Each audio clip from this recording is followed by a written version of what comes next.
you so much for joining us today. I'd like to welcome you to the latest edition of the AIQRATE webinar specials, the CXO series. I hope all of you are safe. Today, we have the honor of bringing to you Mr. Krishna Kumar, the CEO and co-founder of Simplilearn, and he'll be talking today about the topic, redefining the learning opportunities for new age professionals. The session will be moderated by Dhanrajani, the CEO and co-founder of AIQRATE Advisory and Consulting. Before we start the session, I'd like to take a few minutes with some housekeeping rules. I request you all to all be on mute throughout the session. It will help in everybody's listening and speaking experience. We will be taking questions, which I request that you put on the panel, the Q&A or the chat panel that we have on WebEx, and I will relay these questions to Samir. He will be taking them up towards the end of the session. Thank you so much for that. I'd now like to introduce Mr. Krishna Kumar. Krishna Kumar is the CEO and co-founder at Simplilearn, a serial entrepreneur with over 19 years of experience in information technology. Krishna has a successful track record of building new ventures. He imagined the need for constant reskilling and lifelong learning way before it got established as the only way for professional advancement. It is his passion for learning and doing things differently that honored him as one of the most influential business leaders. He was awarded the CEO of the Year in 2016 by the CEO magazine and was identified as Fortune 40 under 40 leaders 3 years in a row. He was also part of the Economic Times 40 under 40 business leaders. Before Simplilearn, he was the co-founder and CEO of TechUnify. It's an honor to have you here with us, sir. Thank you so much for making the time. Thank you, NK, and really excited to be part of this webinar and look forward to speaking to all the participants. Hello, everyone.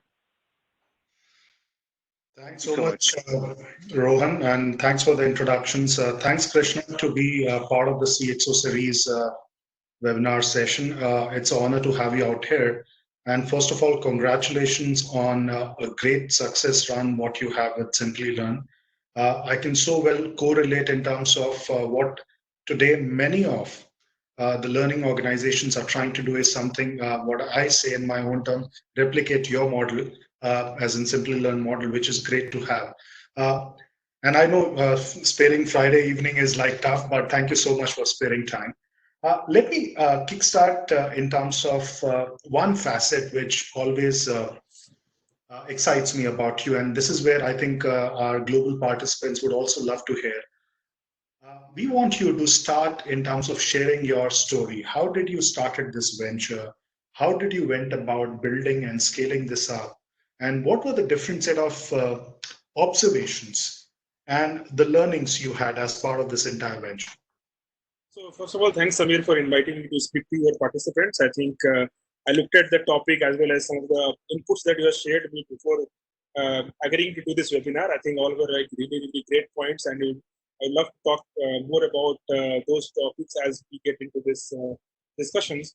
Just to share my background and how I got into Simplilearn, I wanted to tell you that this was not a well thought out venture. It happened by chance, and I'll tell you how it all started. So I used to run a software product company called TechUnify. From that also was a pretty much what we call a garage startup. I graduated in '99, joined Infosys. Within 6 months, I realized that maybe this is not a great place for me. So I moved out of Infosys and I started figuring it out. What can I do in my life? And that's how I connected with some of my school friends. And they were also in the same journey. They also joined various IT services company because in late '99, early 2000. They were the large employers and the only employers of choice. So we all realized that we are not doing anything meaningful in our life. We're just going to the office and coming back and not adding any value to ourselves, nor we are doing anything worthwhile for the company. So we decided to start something, and that's how my first venture, TechUnify, started. Started to do something meaningful, but over a period of time, we learned and eventually it became a software product company catering to banking segment, and it did the business did reasonably well. And in 2007, a listed company acquired TechUnify, and that's how I worked in that company for a year, and then I moved out thinking to do something else. So while I was kind of trying to figure it out, what should I do next in my career? That was 2008. During that time, I heard from various sources that internet is going to become big, really big. Now imagine what it has become. Like in last 10, 12 years, internet has become a really, really huge force, and it's impacting our life in ways that we would have not imagined 10, 12 years back. But people are talking about that something will happen. Like I'll say the equivalent now is AI. People are talking about how AI is going to change the world, but not everybody can visualize that. Internet was in a similar space in 2008 during that time frame. People are primarily using for search. They're using for maybe checking emails and occasionally using websites like LinkedIn and so on. So I also thought that, okay, if I have to do something, let me learn internet on my own. Let me try to experience it. So I started Simplilearn as a blog. Now it was serving me two purposes. One, I was learning internet because blogging was supposed to be one way to be harness the power of internet, because you can collaborate, you can interact, and you can influence a lot of people who have a similar interest as you. So that was my starting point. So Simplilearn first version came as a blog by using a very popular software called WordPress. So I used WordPress, created a blog completely on my own, right, figuring it out how it can be done. So that was the starting, and my second interest was writing. I was always a very good writer. I continued to write articles and in various journals and various newspapers. So it helped me marry the two things, that I wanted to write something. So now I can write anything that I want on my blog. There is no, I'll say there is no censorship. I can, whatever I feel like I can write. And I'm sure there will be people who connect to whatever I'm learning, and at the same time, I'll start learning internet. So I can start optimizing my website to get traffic and so on and so forth. So that's how it all started. So my previous background, in my previous startup, we had 4 co-founders. I was the chief operating guy. So I was responsible for all the projects, delivery, consistent outcome across different projects and that we used to do all across the world. So during that process, I had developed interest on project management. I also went and did PMP certification. That was considered to be a very, very good credentials to have. So when I started writing a lot about my experience of managing project, my experience of how do you ensure quality across various different projects and so on, how do you train people, how do you groom people, those kind of topics. So inherently, this connected to people who are in the similar professions. A lot of project managers or honorable project managers, they started following the blog. So some of them started saying that you write so much on project management, why don't you help us prepare for PMP exam? So that was towards end of 2008, I think early 2009. So that got me thinking that right now people prepare by going to a boot camp, and typical standard is that you do a 4-day boot camp. That's the eligibility requirement for you to become eligible to write the exam. And that was a pretty established way. Either your company will organize that, or there are a lot of small training companies every nook and corner of the world where you can go enroll and do this stuff. But you have to take 4 days off from work, or typically do on a weekend. So I started looking around internet and realized that there was hardly any content on internet to prepare for PMP. YouTube had nothing. The first video that I created was what is PMP, PMI, and PD, and that started ranking. That was the very first video that I created and kept it on YouTube. So when I started thinking, I realized that maybe there is a need for someone to get the right kind of content and do it from home. Why do they need to go to a training center to prepare that? So that became the starting point. So I spent next few months building about 12 hours of video, all that I did on my own, and kept the videos on my blog for free. So while I was doing this more like a hobby, because I wanted to learn internet. It was not a well thought out commercial venture. So when I put the videos online, again, a lot of videos has a lot of views. A lot of people came and saw this video, they downloaded it, they used it. And then I started getting 2 kinds of feedback. One feedback was that this is great. Can you do it for other topics? And second video, and put a donate button on your website so that you can donate money to you and you can use that resource to keep going. So that was one thought. Another majority of the feedback was related to these videos are good, but we want to talk to you. We have questions, we have clarification, we want to clarify. So that got me thinking again, and then I figured out there used to be a free tool during those days called DimDim. I don't know if DimDim company got acquired or not, but they're like an earlier version of WebEx. So I downloaded YouTube and integrated that with my blog. So I started talking to my people twice a week. Those classes used to typically have 200, 300 people logging in, and till that point on, there was no one in Simplilearn. It was not even a company. It was just a blog run by a person who was doing it as a part-time effort. Whenever I needed any technical help, I'll always go to a website called Elance. Elance was a place where you can get a lot of freelancers. Now it is called Upwork. and just put a code, like pay some $100, $200, you can pretty much get anything and everything that you want to do related to your website, related to cleaning, optimization, and so on. So that's how I continued doing it, created more and more videos, did a lot of free classes, and I was always thinking of it as a part-time hobby or interest, and at the same time trying to figure it out on what I could do full-time as a career. I never thought that this can be a career. Now, if you go back to 2008-9 time frame, there was no concept of consumer business. If you look at anybody who wanted to start a business, they inherently used to think about building a product that they can sell to a company or sell to someone who gives them a money. So the business by default was B2B. Though there was a lot of consumer businesses existed, but we could never relate to technology. Like now I think back, if you go and buy anything FMCG, like you go buy salt or tea, that's a typical consumer business. But it was very difficult to relate that with software business, because software by default we thought about either you build software for a overseas company or build some kind of product that you can sell. You can directly sell it to users who will come to your website and buy. It was not a very intuitive thing. That's why I didn't realize that I can do that. But after doing this for 18 months, I realized I had a lot of users. By the time I had built a lot of users who will come and go through my video, attend live classes, though there was nobody other than me as part of Simplilearn. It was not even registered as a company till early 2010. But 2010, one Saturday, I got this idea that there are so many people who are coming to my website. What if I start charging them some money? Will they pay? So I remember still very clearly that it was Saturday evening. I just went to internet, copied a PayPal script, and kept that PayPal script on my website. And Sunday morning when I got up, I had already had 7 payments. I was very surprised. Looks like there are people who are willing to pay. Out of that, there are people from all across the world. 4 or 5 of them were from US. One guy was from Dubai. The first guy, that's how I remember the place. And one guy was from India. So that really got me thinking that maybe there are people who will be ready to pay if they are getting some value. So that became the beginning of Simplilearn. Then I started connecting dots together, that if there are people on the internet who are looking to get trained on areas of their interest, to advance their career, and what they're looking for is interactivity, not only the video, but they can interact with someone, talk to them, get a feeling that they are not alone. See, mostly what happens in an online scenario is that you're left on your own. You're reading an article and there is no one to express your feeling. You can write some comments, but there's nothing like having one-on-one connect wherein you are talking to someone and you can converse live. So those were some of my learning. So I started charging for the courses, and of course it started at a very low price. And then thought that whatever income will come, I'll again start rolling back into this business and start adding more and more courses. So that's how Simplilearn started. But what I realized is that the growth was much faster than what I thought. Like within a year, it became from 1 to 100 member organization. Within a year, I started getting roughly about $200,000 and $250,000 in monthly revenue. So it was pretty good business. And now when I think back, I think the reason why it got such a good reception, because there was a need for something and there was nothing like this available at that point in time. If you look at, I'm talking about 2010, and we think about this whole MOOC phenomena, it happened in 2012. So it was really an original idea from India, and it was not inspired by some global company and trying to create a replica of that in India. So first 2 years, we got a very good growth.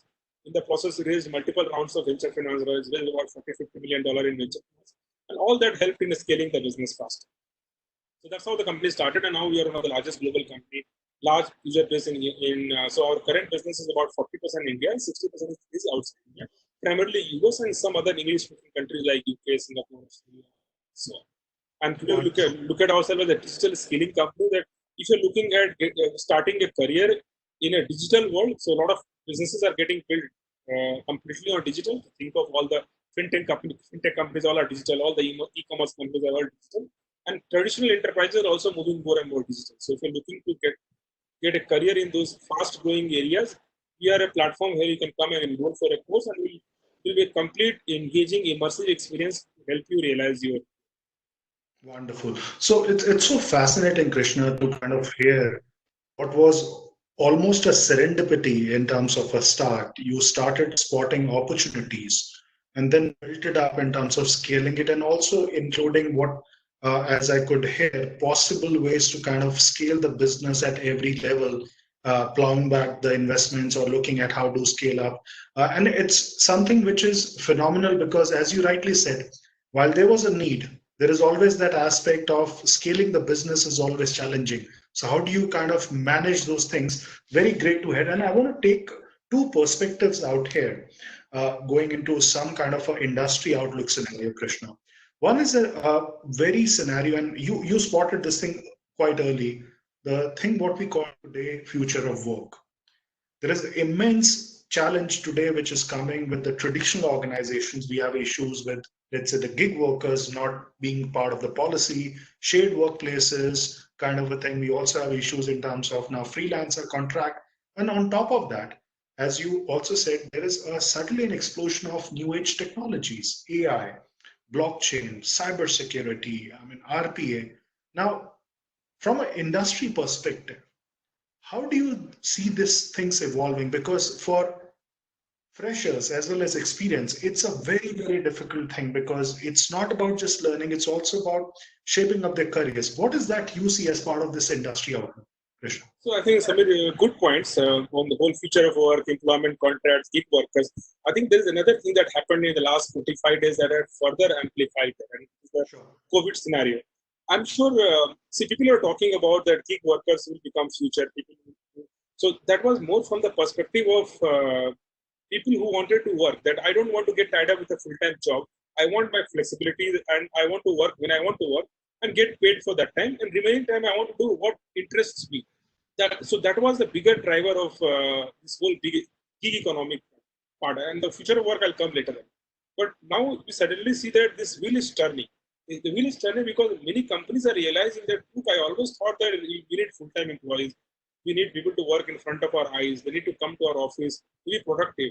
Now people are realizing that no, all that was maybe with, like for example, Simplilearn, there's hardly any change in our productivity. If I have to say anything, it has only increased. So suddenly it's going in our head also that our trainers used to be freelancers, and the reason why you used to take them as a freelancer because our philosophy was that if somebody is a full-time trainer, they become more theoretical. So we wanted industry experts to come and train because they are working on project, they are doing real-life project. Our students are also not typical students; they are also working professionals.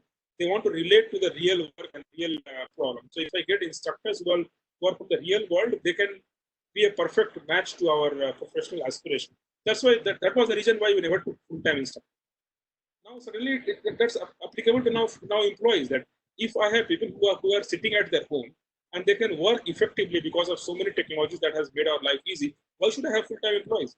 Why should I have an office? The office is a pretty big cost. Right? If you look at in a city like Bangalore, if you want to take an office on Outer Ring Road, it's like unaffordable. And forget about it. Till few months back, there was not even a single square foot available. Somebody's already taken that. So all that will come into big time questioning. I'm sure a lot of companies will say that let me change the mix. Earlier I used to maybe have 90% full-time worker and maybe 5 to 10% gig worker. I'll change that to the other way around over a period of time. And that makes me more competitive, that makes me more profitable, more nimble, and so on. If that happens, and the question is not will that happen? The question is when will it happen? The moment it happens, it might take 2 years, it might take 10 years. Imagine the level of questioning that people will start doing about productivity, that you get paid for what you have done. Now, the moment that happens, then this whole question of getting ready for the future of work, being more upskilled and all will become even more important. So that is my perspective on this whole gig economy work and so on. So one more dimension over there, Krishna, and I want to chime in, please. Is this if we talk about just the technology workforce in India, it's a pretty big workforce, 4.4 million, and within that, if we take the experienced lateral level professionals, which is close to about 1.7, 1.8, almost like half of that.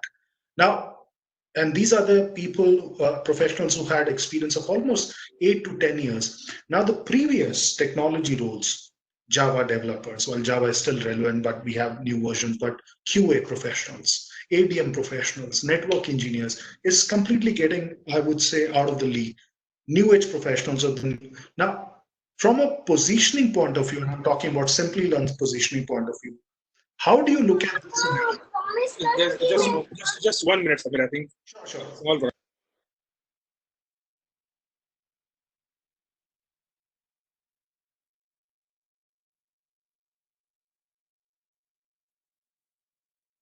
Sorry, guys. I think no, that's fine. So I'll just say the last thing. So how do you see that this whole what I say the mid-level crisis of technology population? How do you see that in terms of what they should be doing from a learning perspective, and what is Simplilearn strategy to address this? What I say the mid-level professionals from a learning standpoint, please. So, Samir, first of all, I want to tell you that I think that the biggest challenge that I have seen in this mid-career professional is that not many have realized that they need to constantly upskill. The reason is that this has never happened, right? This is a new phenomena. So it's very difficult. Is that inertia, or they could not see the winds of change? I think it's a combination of both. Some of them have this inertia. Some of them think that I'm working in a great company, nothing will happen. My company is doing good. Many times they may be misguided. They don't know how good is the company doing or not doing. And sometimes it is also this let's say, so a combination of inertia and this acceptance that it might happen. So job losses or becoming irrelevant to happen with somebody else, it will not happen to me. That is one realization. So because of that, not many people are doing. Sometimes people also think that maybe I can't learn, I can't be as competitive as some of the young kids who have got into the job. What I have seen from my experience is that knowing technology is only one aspect of it. Right? There are a lot of different attributes of a personality that makes you a great team member or a great contributor. It's like your professionalism, your work ethics, your problem-solving skill, your ability to interact with people and work as a team. There are a lot of software aspect also makes you a great team member, not just a technology. And there I see that people who have experience will always stand out, right? Because since they have dealt with so many projects, so many people have been part of various scenarios, they have generally high maturity.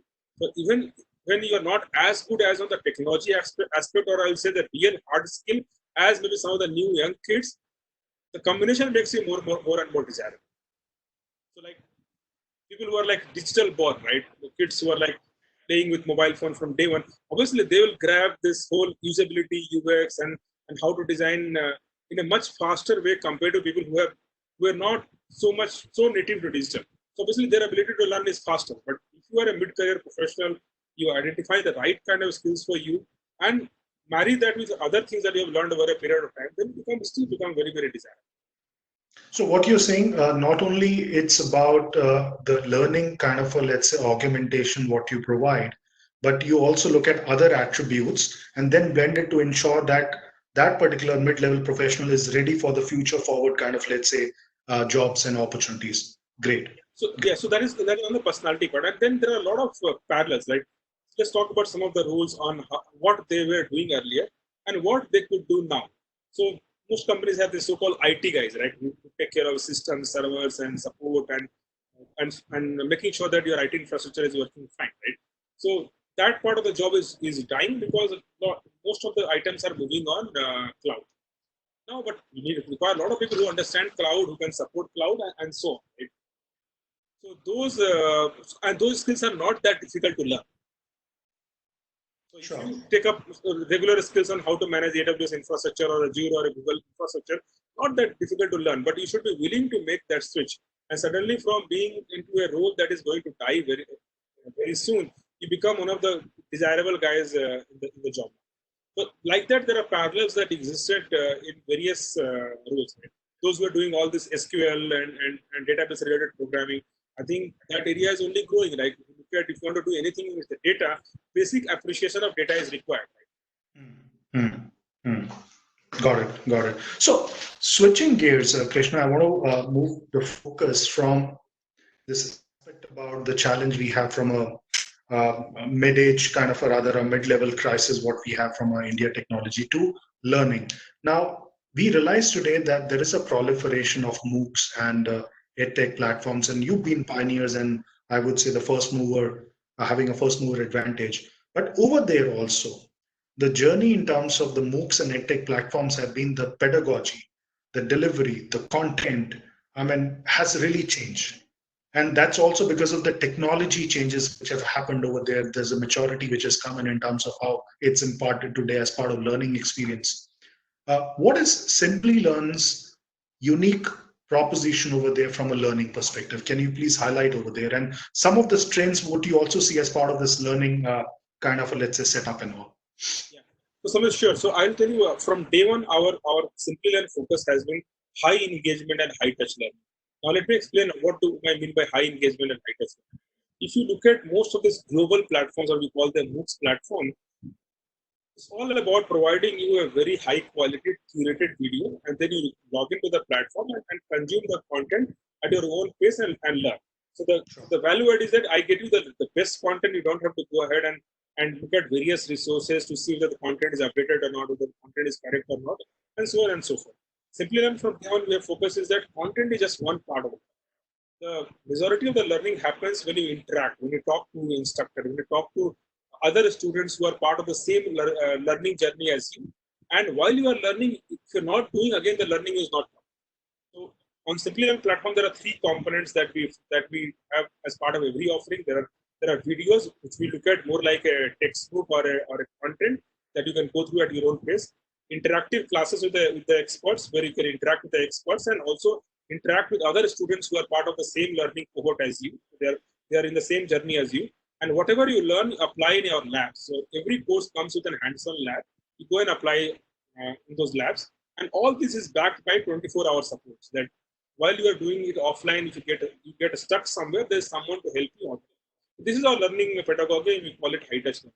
Now, I have another perspective is that initially when this whole edtech platform is skilling and there was a buzz around that you should skill, you should get ready for the future of work. The early adopters were people who were like self-disciplined. They are like people who typically do very well in life. They are always looking for opportunity to grow. So they grabbed on all these new platforms because they wanted to be ahead of the curve. And they got benefited also, right? But now we are reaching to a point wherein even if you don't want to stay ahead of the curve, even if you are not a very proactive person, just to keep your job, just to make sure that you continue to be employed, you have no other option but to continuously reskill. Now, when this set of new users come as part of our target user market or target user base, they would appreciate this kind of product much more than the early adopters who only wanted right kind of content, and they are typically self-started. They could figure out things on their own. So if I have to summarize Simplilearn model, it's like if people could learn only from books, then there was no need to build schools and colleges. The fact that human beings can't learn from schools and colleges, they need an ecosystem. They need people who are learning along with them. They need guidance, and that is what we are building on Simplilearn part. It's a guided learning by expert along with your people who are similar as you. So one of the things, Krishna, I'm chiming is you rightly said about this high engagement, high touch point kind of a scenario what you create. But there is another aspect about when the concepts are taught. There is also a thing: how do I contextualize from industry? And coming from the background where you have come, industry and academia, if I take in collaboration, there has been a progress, but there are still those walls, if I may call that. How is that you kind of see this thing, industry academic kind of collaboration, and what is that approach you have adopted to make the learning more contextualized, please? So I think there are two parts submitted to this question. So how do we make learning contextualized? So frankly, ours is a mass platform. So like just to give you a scale, we get millions of visitors on our website every month, and at any given year, our paid participants, we have a lot of free, like 10 times of our paid participant is our free participant who install our app or who in general come to our various videos and browse it and learn from it. Our paid users are roughly about 250 to 300,000 every year, so pretty big number. So our product is designed by making sure that we cater to the maximum number of industry. So what we have done is that for every course that you take at Simplilearn, for example, let's take an AI engineer course, which is our course that helps you get into AI as a career. There are 5 or 6 projects that we create for 5 or 6 different industries, and we expect users to do all those projects to get a very good idea about how AI can be applied in banking, how AI can be applied in manufacturing, and so on. So that way, it is not contextualized for every user. The only contextualization that we do as part of our product offering is for our B2B customers. So there are a lot of B2B customers that we have, and if you think of a name, most of the large Indian companies, be it the top 10 banks, top 10 IT services company, top 10 manufacturing, pretty much we are working with all of them. So there we try to change these projects and try to contextualize it. So you think of that as our product implementation, that once you sign up, buy a certain number of licenses, our pre-sales team sits along with our product team with our customers and tries to do some contextualization of the project. So that's the only thing that we do. For our regular consumer business, set of projects are provided and there is no contextualization. Only we provide you support that if you get stuck somewhere will help you do this. So that one-on-one help is provided, but no special content is created. That's now coming back to industry and edtech company collaboration. So there are two aspects of this collaboration. The first aspect is that when it comes to academic world, the focus is more on concepts. They want to really make sure that you understand the concepts in the right manner. The focus on application is not as much as what we see in here. So many of the large universities are collaborating with companies like Simplilearn, some of our competitors. They're trying to offer our courses to their students. So we have a lot of such large universities who are our customers. If I talk about US, Duke is a large customer of ours. They take our courses and offer to their student. University of Georgia, they take our courses and offer to their student. Back home in India, we have LPU, SRM, UPES, MIT, in Pune. So a lot of them use our courses to offer it to their students. That is one model. The second model, what we have seen is that some of these really Ivy League institutions, the top 20, the top 30s of the world, they've also realized that they need to, for them to be relevant, they need to create something that they can offer to students anywhere in the world and not limit their offering to on-campus. So there's a capacity problem, not everybody can afford to get into those institutions. So we see that trend becoming pretty mainstream. So they are co-creating with edtech companies and launching courses. Like for example, we launched a course with Purdue that is doing extremely well in the market. We're also looking forward to launching more such courses in future by again tying up with global institutions. And our focus at Simplilearn has been global because my student base is global. So I don't want to have two different universities collaborating on the same course, one for India market, one for US market. It becomes very difficult for our product team to manage. We want to have one offering that I can sell it across the world. So both this kind of collaborations are happening, creating a course together and taking it as a joint product to the market, as well as universities taking relevant courses and trying to complement this application-oriented courses with concepts-oriented courses that they have as part of their regular offering. Great. So, sorry, one quick point, Sunil. Request you all to please go on mute.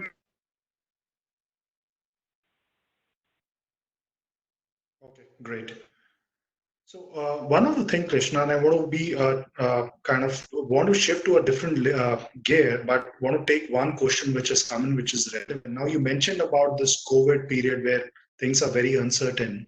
And the question is more about the K-12, the school level education, and the governments today and the even private schools are saying, look, we will go digital.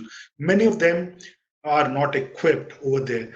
Do you see this as a kind of a steady model in the time to come where students will spend more time at home learning, let's say, the whole aspects than at school, or do you think things will reverse when everything goes normal? What's your opinion over there, and what schools should be doing in this scenario, please? Yeah, so I think that's a great question, and I'll tell you that our government also is doing a lot of surveys to figure out what people are doing. I've been part of, since I am also part of this IMI EdTech chairman, wherein a lot of EdTech companies are member, including the K-12 ones. So we've been part of a lot of this government deliberation. And one of the things that we are suggesting to the government is that why are you only thinking about blending online and offline? You can also have a possibility of completely online learning, even for the K-12. And this is not a very unique model.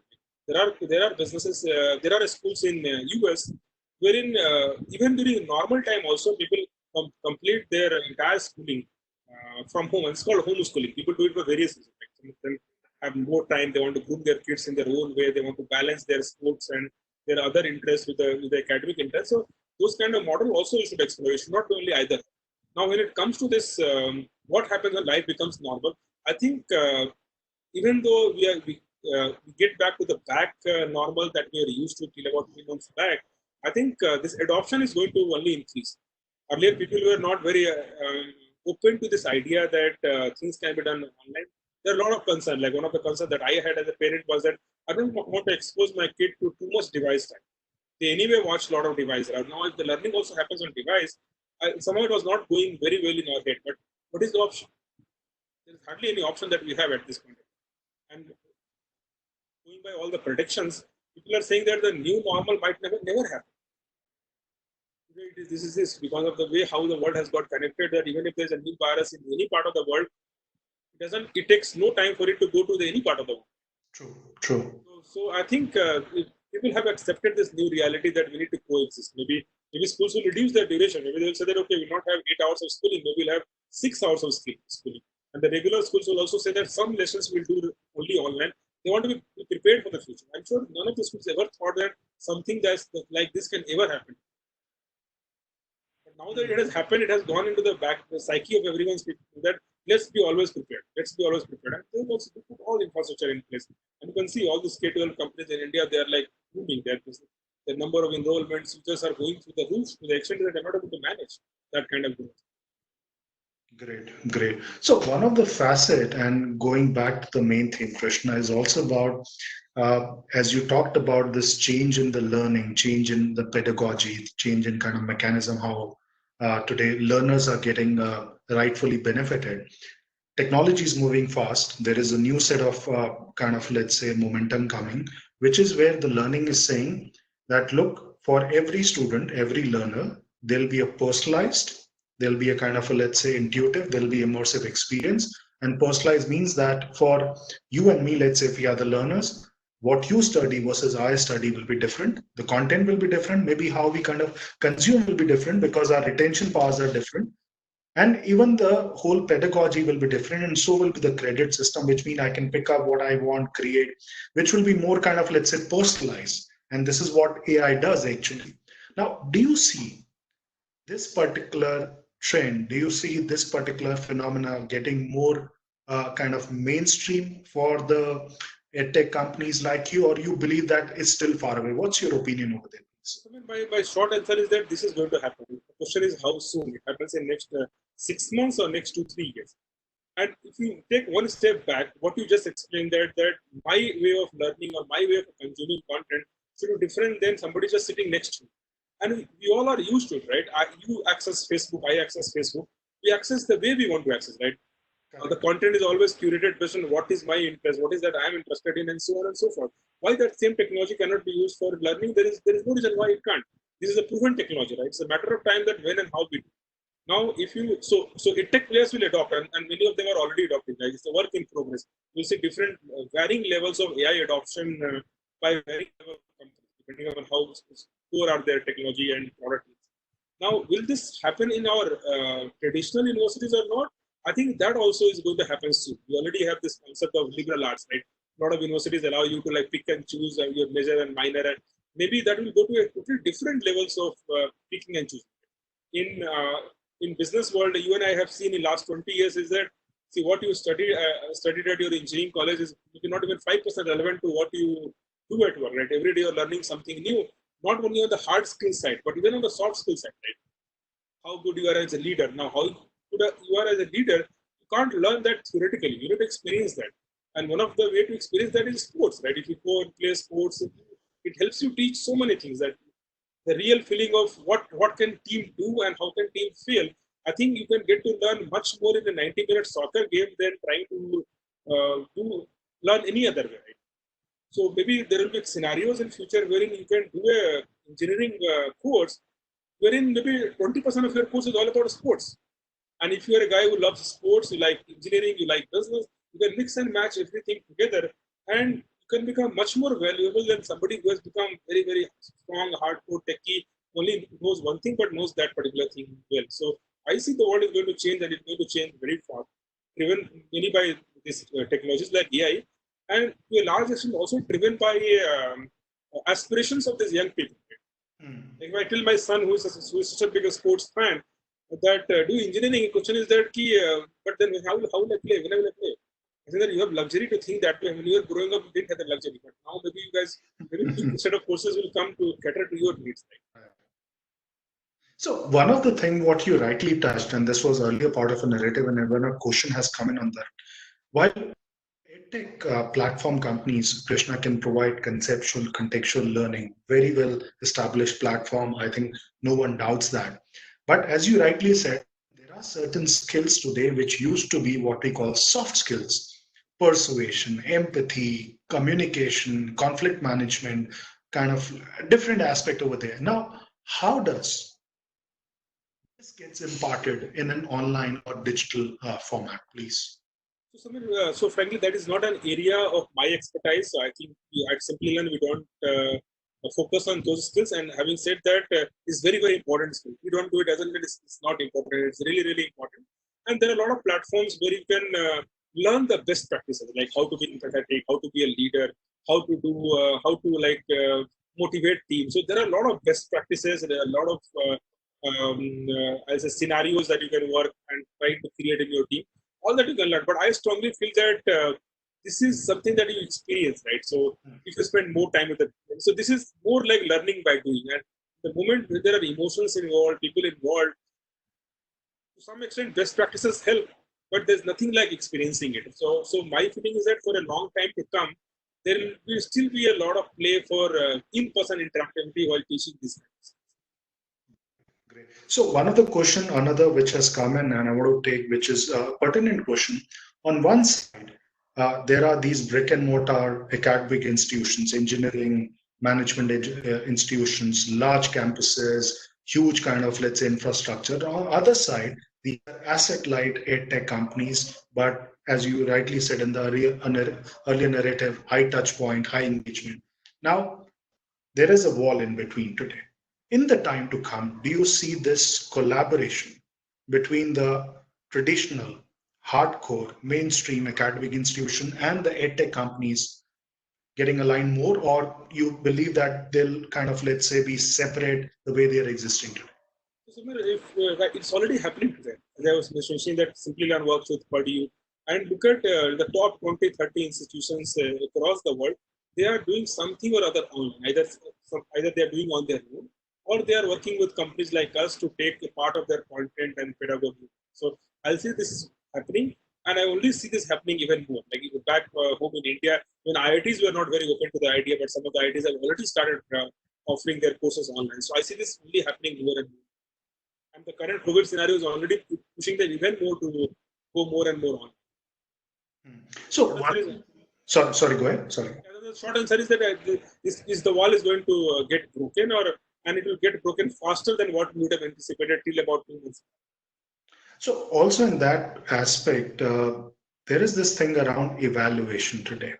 The way we are evaluated basis a certain grade, SGPNA, or let's say mark system, is not working anymore. We have realized kind of a thing, because at the end of the day, it's then just comparing to individuals, and we all have our own aspirations, as you rightly said.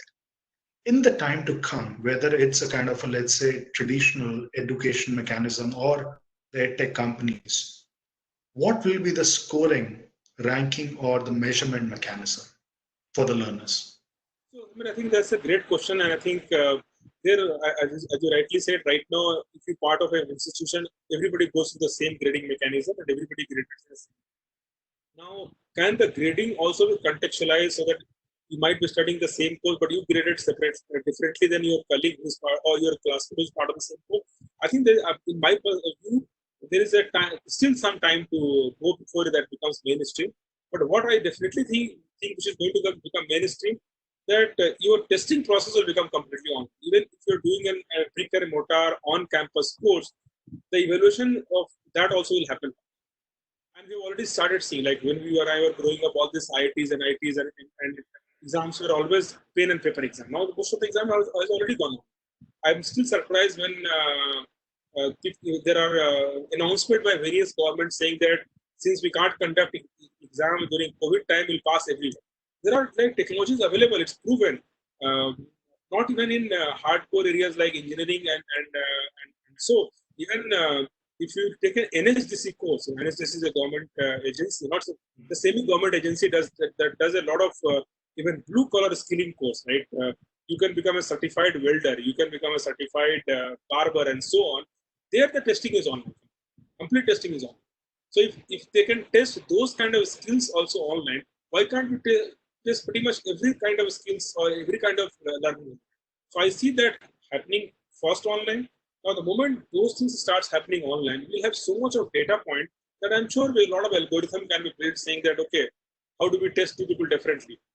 The fact that if the testing goes online, then I can always randomize and test people in a different way. Right? So first process that more and more testing is to go online. When the more and more testing goes online, then what we're talking about will be I think the natural next progression is like a GMAT exam, right? Everybody writes the same GMAT exam, but not everybody gets the same question.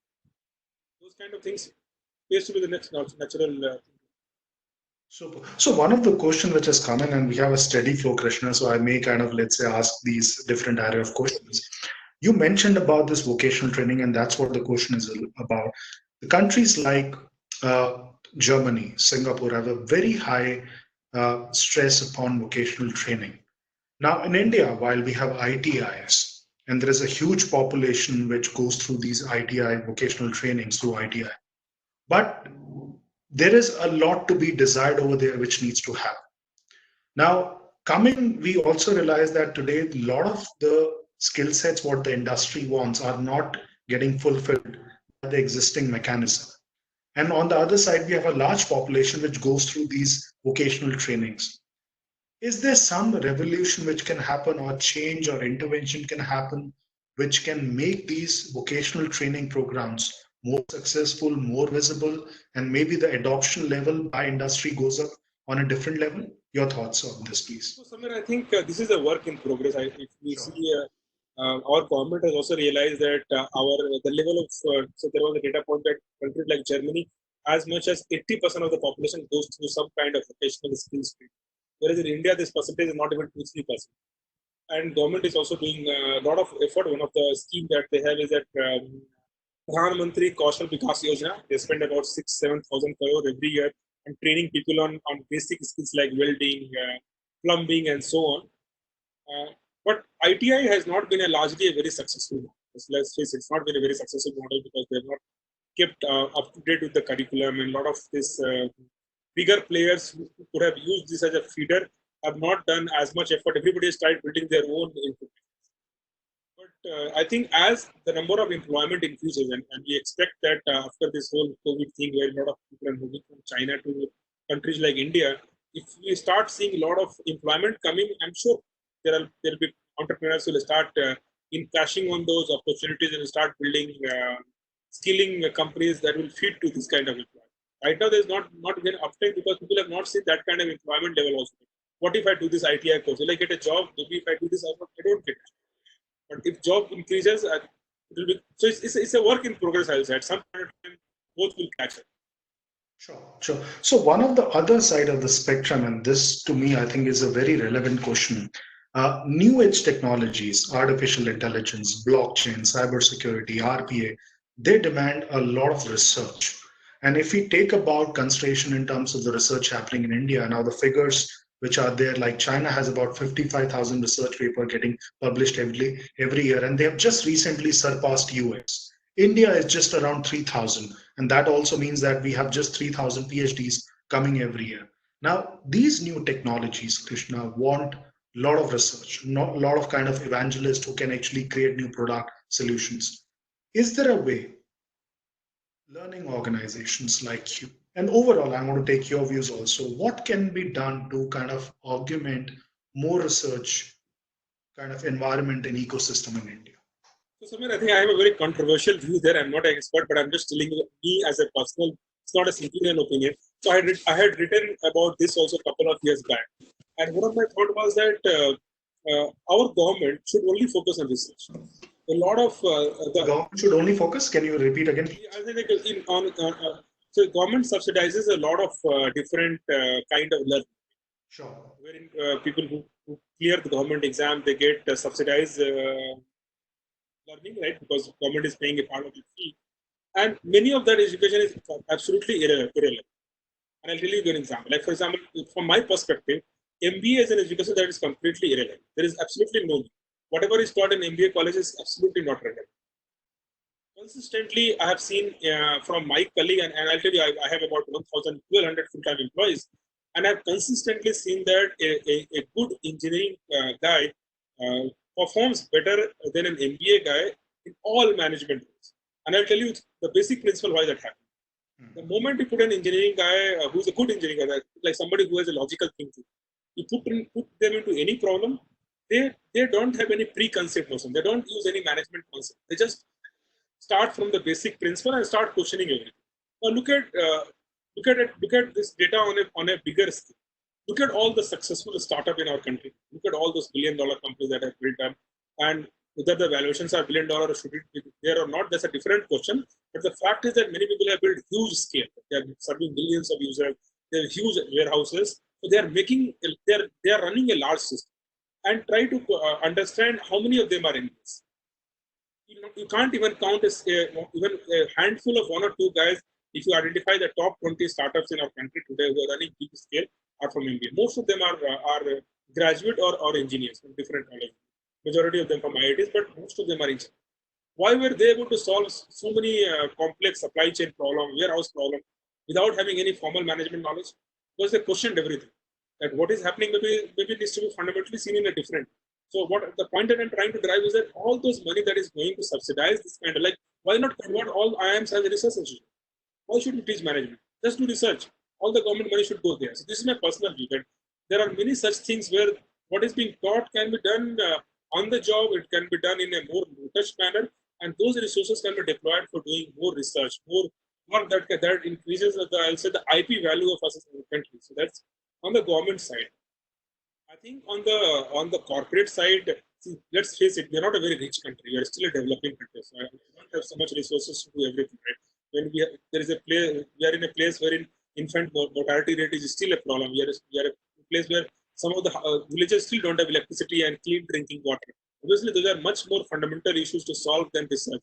So private companies also have to pitch in, but I'm sure a lot of things can be done. Like, for example, whenever our government compares tax rate, they always compare with America, US market and European market, which is not the right thing to do in Bible. You should be comparing against South Asian peers, right? Where the average taxation is 15% or below, whereas in our country, our average taxation is 30 to 40%, right? Depending upon what bracket that you get.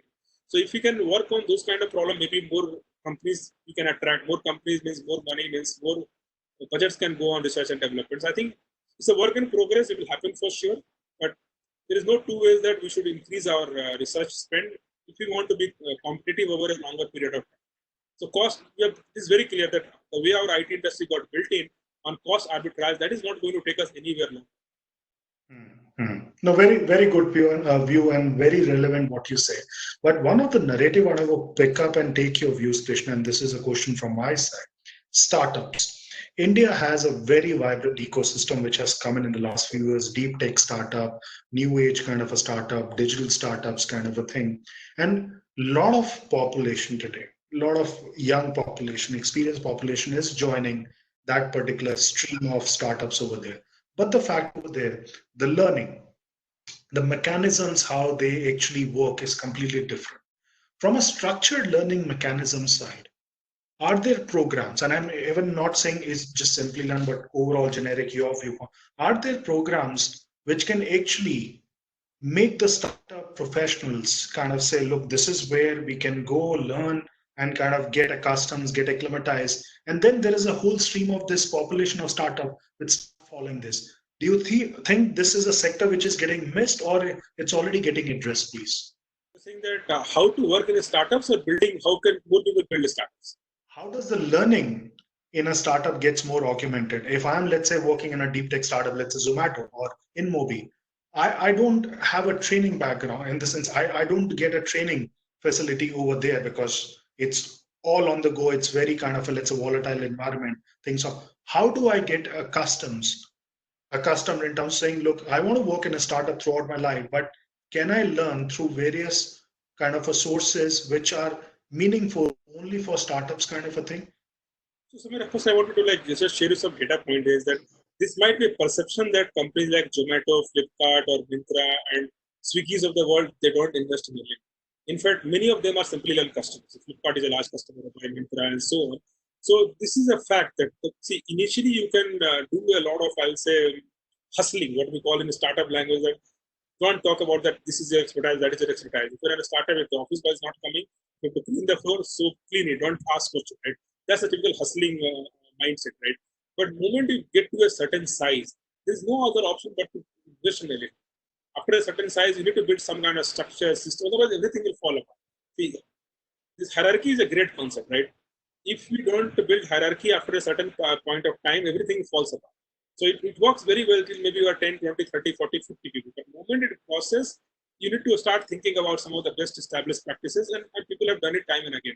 So all these guys are investing heavily in building some kind of training mechanism, some kind of L&D mechanism to make sure that they can have. But what about the smaller startups? Let's say the ones who are not funded, who are just early stage.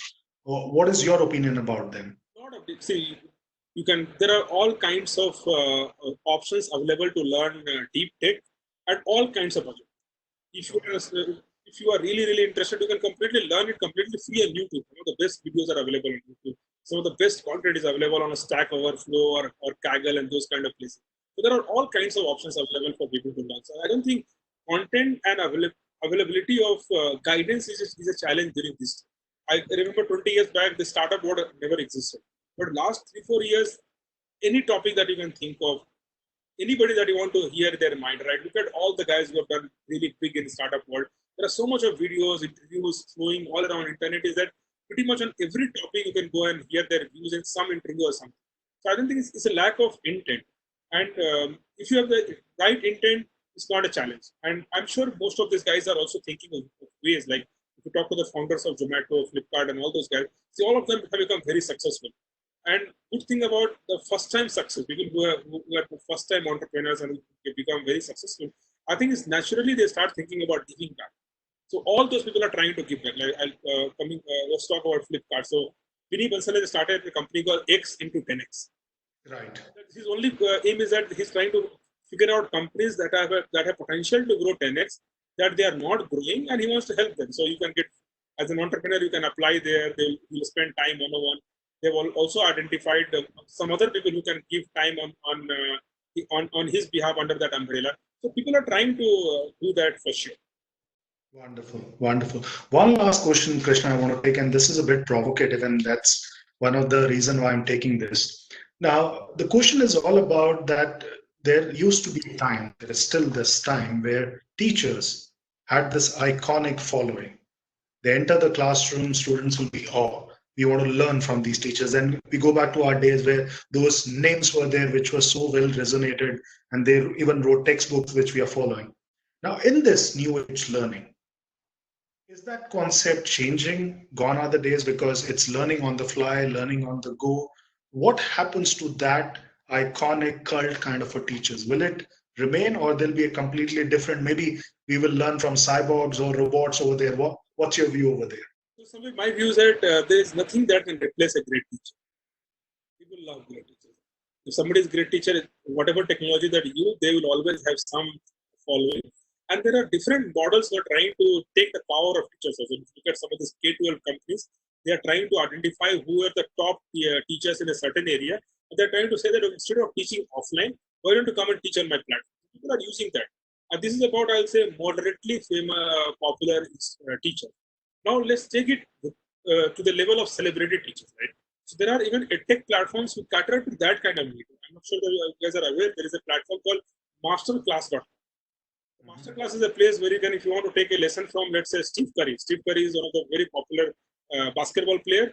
You can learn to play basketball techniques from Steve Curry if you want to go to masterclass. Similarly, if you want to learn acting from some of the top Hollywood actor or a director, those contents are also available.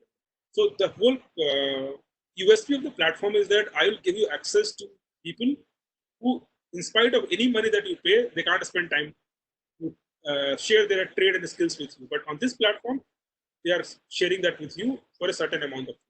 So net, I think the great instructors will have their business all the time. Even in our areas or any of the areas where edtech companies are working, if there is an instructor who is running his like small shop wherein he wants to only train a certain number of limited users, but give them personalized attention, making sure that they are successful, they'll always have. Look at IIT-JEE example. Like Super 30 is a great example, right? IIT-JEE is such a big business. So many big brands have got built in, but there's still Super 30, right? Wherein the person identifies 30 people and makes sure that all 30 of them get into IIT. So the thing can replace those kind of models. These models will stay.